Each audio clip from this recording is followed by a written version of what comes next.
Cassian Rourke had built an empire, but Lyria Vantell, Ren Malvik, and Jorah Vantell would each become threads in the twisted trap that turned his entire world into a crime scene, proving that the people closest to him were the ones capable of delivering the most devastating betrayal. Cassian Rourke became a symbol of achievement long before he turned 30. The people of Dover Hills watched him rise from a quiet, numbers-obsessed student into a millionaire investor whose empire seemed too solid to ever fall. Those who met him often said he carried himself like a man who already knew how every challenge would end. His confidence wasn't loud, but it created a calm atmosphere around him. Cassian built his wealth step by step, starting with small property flips, then moving into tech startups, and later forming his own investment firm. Clients trusted him easily because he had a gift for explaining complicated risks in simple ways. His success stories filled the local news, and his name became a symbol for stability. Despite the admiration he earned, Cassian kept a quiet personal life. Choosing to work late nights rather than attend parties or celebrate his victories, he lived in a penthouse overlooking the river, where he often spent hours planning future projects that would push his company to new heights. Even with all his achievements, there was one part of his life he wished he had handled differently: his relationship with Lyria Vantell. Lyria was a talented artist with unpredictable moods and intense dedication to her craft.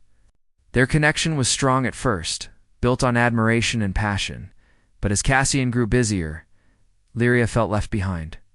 Their breakup was painful and messy, leaving both of them with unresolved emotions. Cassian tried to bury the memories, but they returned in flashes, particularly when he passed one of her old sculptures that still sat in his office. He kept it there because it reminded him of a simpler time, though he never admitted that to anyone. As Cassian prepared to launch his largest investment project yet, he focused fully on the numbers, unaware of the strange pattern emerging within his office. It started with missing emails. His assistants insisted they had sent him documents that never reached his inbox. Then a proposal he had finalized suddenly appeared with half its content erased. Cassian dismissed these oddities as technical issues, but deep down, a quiet discomfort grew. He had built his empire on precision, yet something invisible was slowly interfering with that order. Late one night, after most employees had left, Cassian noticed a movement in the reflection of his office window. When he turned, nothing was there. The building was silent except for the low hum of machines.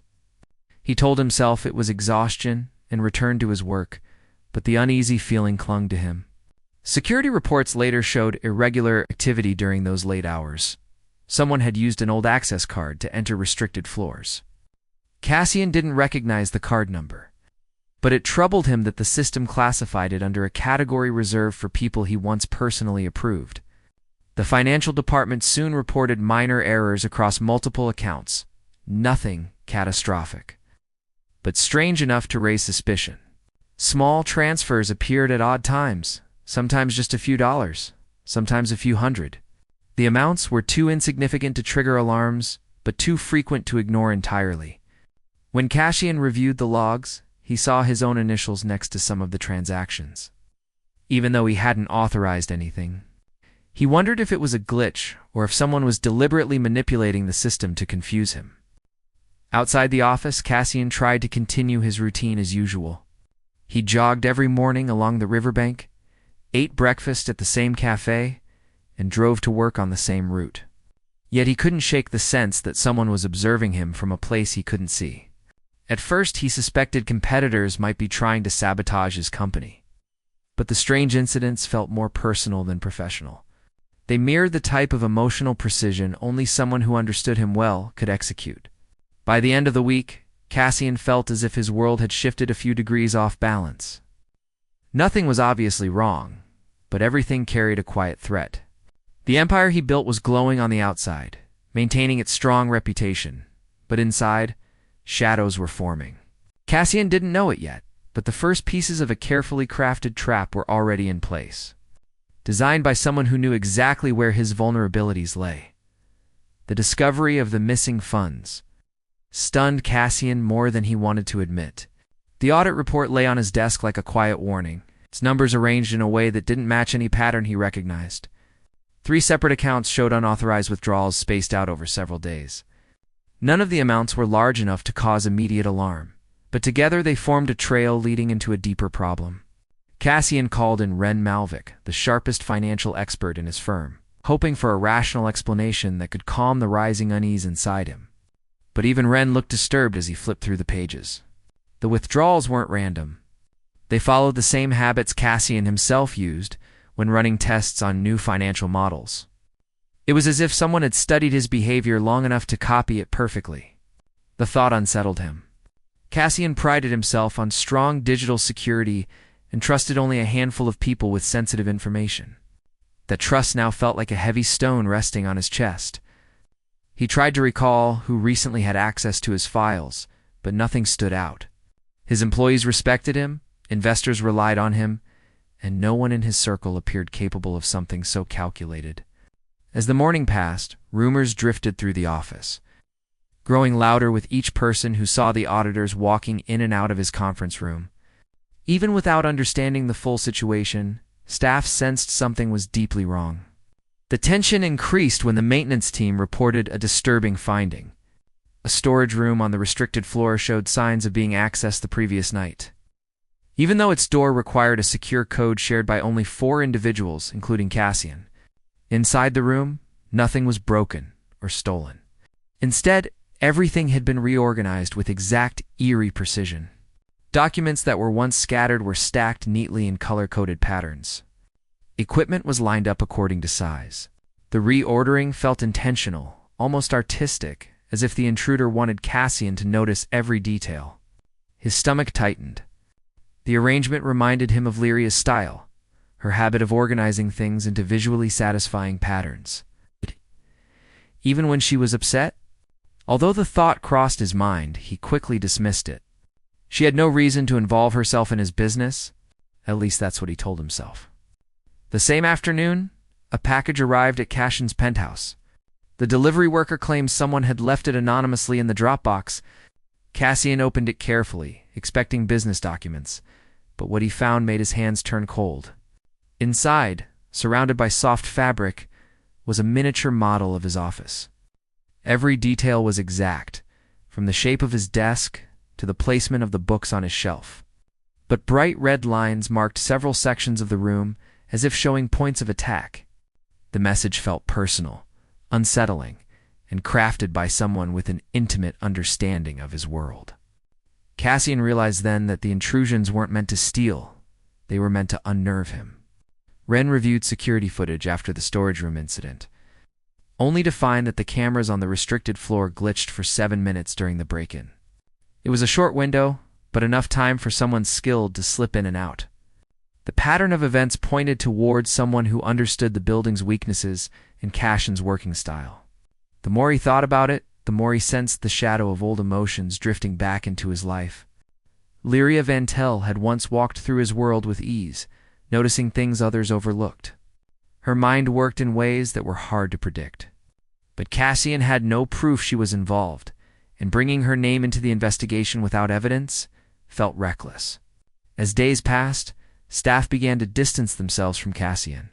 Investors called repeatedly, asking for reassurance he could no longer give. The confusion surrounding the financial discrepancies weakened the confidence people had built in him over the years. Employees whispered in hallways, trying to connect dots that didn't yet form a clear picture. Cassian found himself surrounded by suspicion despite knowing he had done nothing wrong. He tried to regain control by doubling security measures and requesting a deeper internal audit. But every step forward seemed to reveal another layer of manipulation. Fires he didn't start began appearing metaphorically across his company, each forcing him to defend himself. The intrusions evolved from digital interference to psychological pressure, creating a feeling that someone was tightening a net around him.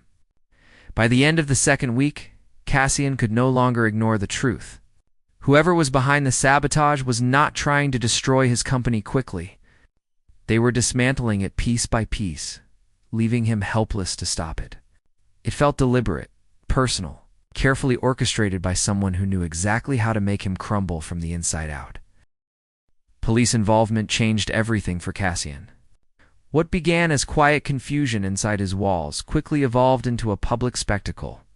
The moment investigators entered his headquarters with authorization to search, the sight of officers opening file cabinets and removing company servers spread through the building like wildfire.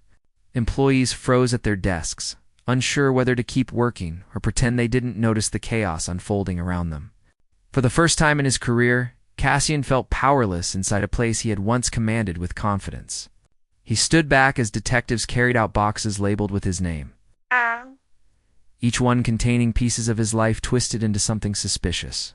When the investigators finished their initial sweep, one detective handed Cassian a list of digital evidence. The list included forged emails, contracts he never signed, and altered transaction histories. Every manipulated file painted him as the mastermind of a fraudulent scheme. What disturbed him most was how convincing it all looked. These weren't sloppy fakes. They were designed with precision, mimicking his writing style, matching his typical decision patterns, and duplicating his electronic signature perfectly. It was as if someone crawled into his mind, studied the way he operated, and built a false version of him that looked more real than reality. Ren Malvik tried to fight back by analyzing the corrupted files, but he struggled to find any loopholes. Whoever engineered the digital sabotage was far more skilled than an average hacker. The patterns of alteration suggested someone who understood investment systems far beyond surface level. Cassian realized he wasn't dealing with a simple intruder. He was up against someone who had been planning for months, maybe longer. Every attempt to defend himself only made him appear guiltier. Investors demanded explanations he couldn't provide. Journalists waited outside the entrance, ready to broadcast any misstep. The pressure surrounding him thickened like fog, blurring his sense of direction. It wasn't long before the attack stretched beyond digital manipulation. A small drone appeared outside his penthouse window one morning while Cassian was preparing for work. The drone hovered long enough to capture footage before disappearing into the skyline. Later that day, he found a memory card on the hood of his car. When he played it, the screen displayed recordings of himself walking through locations he had never visited. The footage was expertly edited, blending real clips of him from earlier events with fabricated scenes. The message behind it was unmistakable. Someone was working tirelessly to create an alternate version of his life, one that supported a criminal narrative. Online platforms buzzed with speculation. People who once praised him now questioned whether he had been hiding illegal activities behind his calm exterior. Cassian stopped reading comments because each one felt like another blow to his already fragile state. Even those who believed in his innocence kept their distance to protect their own reputations. His clean image cracked, leaving him exposed to judgment from strangers and acquaintances alike. As if the emotional strain weren't enough, financial regulators froze the company's accounts while the investigation continued. This meant salaries couldn't be processed, projects were delayed indefinitely, and clients grew restless. Meetings scheduled months in advance were canceled without explanation. The empire Cassian built layer by layer collapsed faster than he imagined possible. The structure that once symbolized stability now looked like a monument to failure. He avoided the office for several days, staying inside his penthouse and reviewing old documents to find any clue he might have missed. During those quiet hours, he felt the emptiness around him more intensely than ever. His home, usually a place of planning and security, felt like a cage. Every shadow looked suspicious. Every sound had the potential to mean something. The fear wasn't loud but constant, like a ticking clock in the background of his thoughts. Ren visited when he could, offering support and updates. But even he struggled to stay optimistic. After analyzing the manipulated financial trails, he admitted that whoever orchestrated the sabotage had left almost no trace of themselves. Everything pointed to Cassian. Nothing pointed to anyone else. It was the perfect trap. By the end of the week, Cassian understood that he wasn't fighting to prove his innocence anymore. He was fighting to hold on to the last pieces of his identity before someone replaced him entirely. His empire was gone. His reputation was unraveling. And the person behind it all was still hidden in the shadows, tightening their grip around the final stages of his downfall. The breakthrough in the case came unexpectedly, almost by accident. When a forensic analyst examined the miniature, model of Cassian's office that had been anonymously delivered to his penthouse. The object had already been studied for hidden messages, chemical traces, and structural clues. But nothing stood out until a stray fingerprint was discovered on the underside of one of the tiny desk pieces. At first, investigators assumed it belonged to a delivery worker or someone involved in packaging. But when they ran it through the system, the match didn't align with anyone from Cassian's circle. Instead, it belonged to Jorah Vantell, Lyria's casino figure Cassian hadn't thought about in years.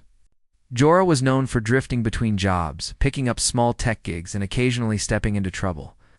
His record included charges related to hacking, minor networks, and trespassing. But nothing severe enough to place him on any major watch list. The discovery changed the direction of the investigation. Detectives turned their attention toward the possibility that multiple people were involved in orchestrating the sabotage. As they traced digital footprints left inside Cassian's systems, they uncovered encrypted messages exchanged between Jorah and an unidentified partner.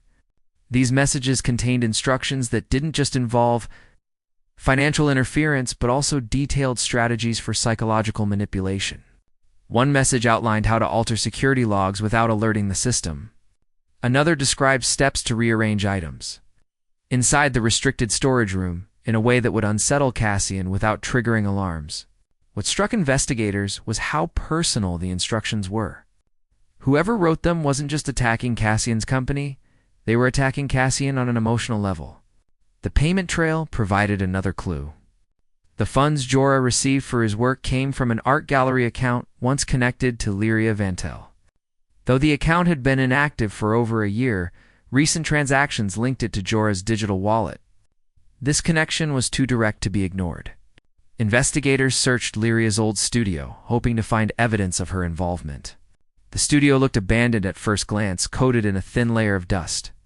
But as they explored deeper, they discovered organized shelves filled with sketches and blueprints. Some of the sketches depicted Cassian's office, his penthouse layout, and even the arrangement of personal items on his desk.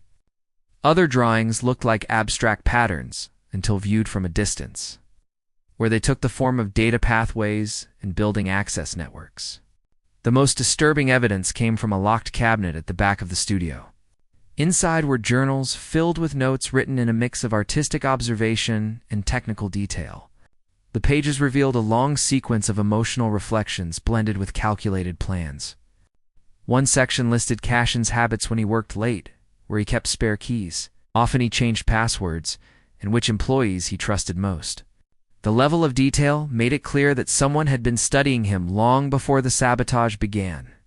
These discoveries suggested that Lyria had played a major role in the scheme, whether directly or indirectly. Detectives searched a storage locker rented under Lyria's name. Inside, they found the most incriminating evidence yet. Several high-powered servers rested against the back wall, still running despite the locker's stale air.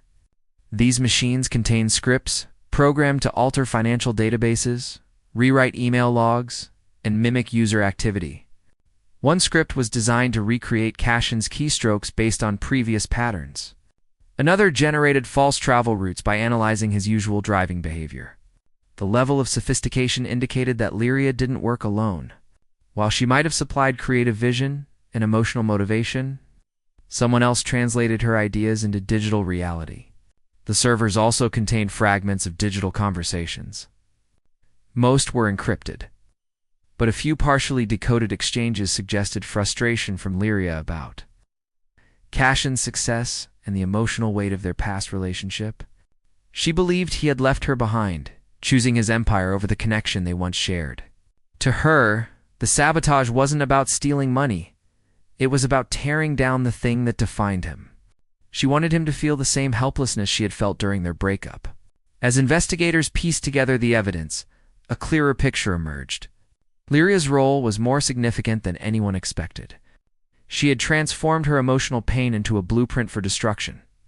Yet something about the situation still felt unfinished. The digital trails didn't fully match her style. Many of the more advanced techniques required knowledge beyond what she demonstrated in the past. Even as detectives built a case around Lyria, one question continued to bother them: if she had gone to such lengths to destroy Cassian. Why had she disappeared before completing the final phase? And if she wasn't the mastermind behind the entire plan, then who was using her pain as a weapon to take down an empire?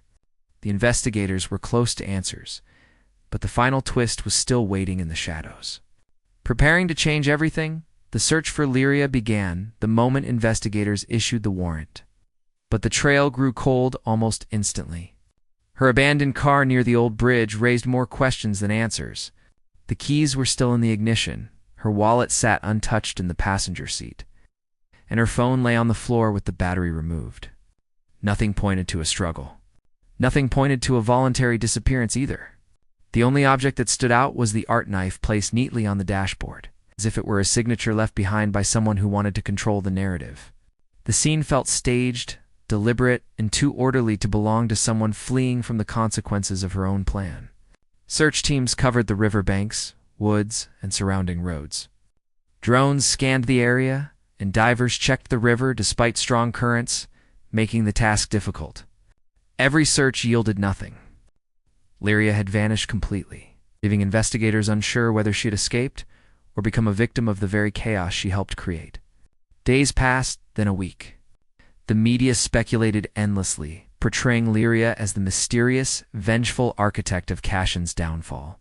But behind the headlines, investigators sensed the story wasn't as simple as it appeared.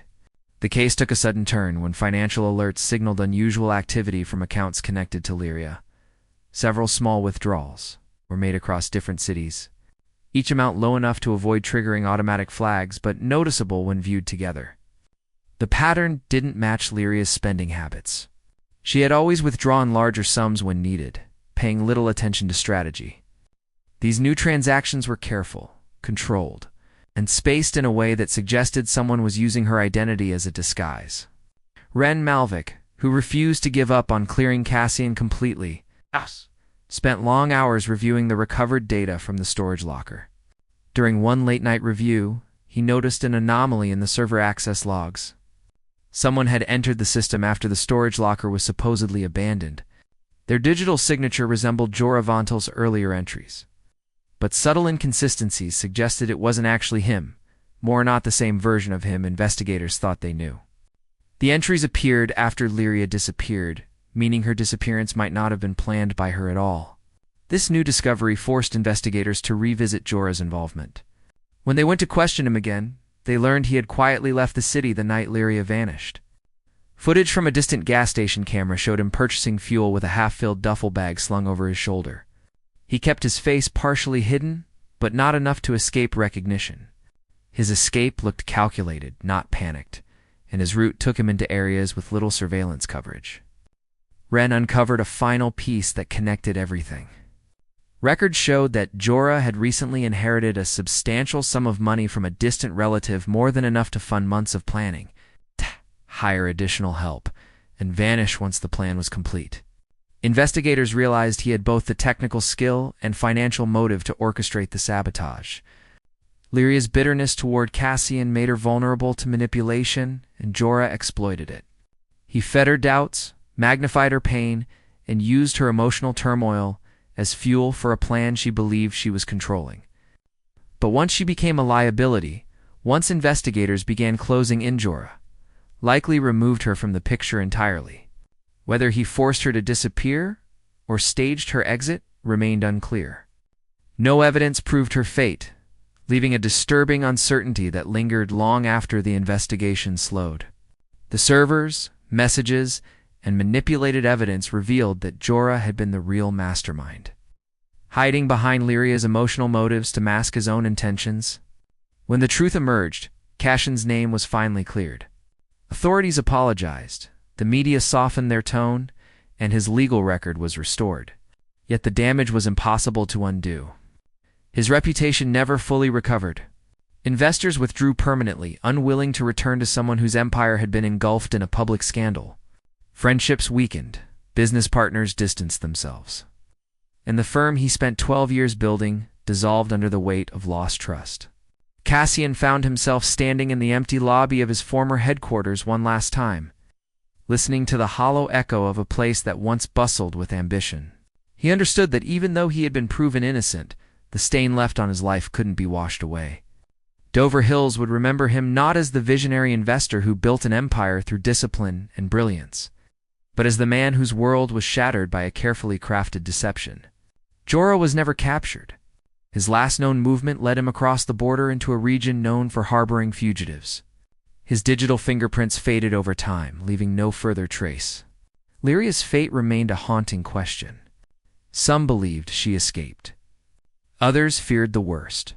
Cassian moved away from Dover Hills months later, seeking a place where his name carried no weight and his past wasn't a burden. But the story followed him everywhere, a reminder of how easily a life, no matter how strong, could be rewritten by someone lurking in the shadows, with a plan sharp enough to cut through everything he had ever built.